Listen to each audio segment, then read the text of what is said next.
আলাইকুম রহমতুল্লাহ বারাকাতু। এটা সাইয়্যিদুনা আইয়ুব আলাইহিস সালাতু ওয়াসসালামের রওজা মুবারকে যাচ্ছি। আল্লাহর নবী হযরত আইয়ুব আলাইহিস সালাতু ওয়াসসালাম, সকলে জানেন সাইয়্যিদুনা ইসহাক আলাইহিস সালামের বংশের মধ্যে ইনি পড়েন। সাইয়্যিদুনা আইয়ুব আলাইহিস সালাতু ওয়াসসালাম, যিনার সম্পর্কে পবিত্র কোরআন শরীফের মধ্যেও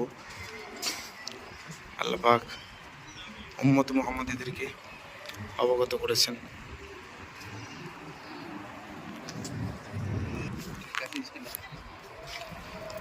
এটা হচ্ছে হযরত আইয়ুব আলাইহিস সালামের কুয়া। এটা হচ্ছে সাইয়্যিদুনা আইয়ুব আলাইহিস সালামের রওজা মুবারকের ভিতরের অংশ, এখানে যাচ্ছে।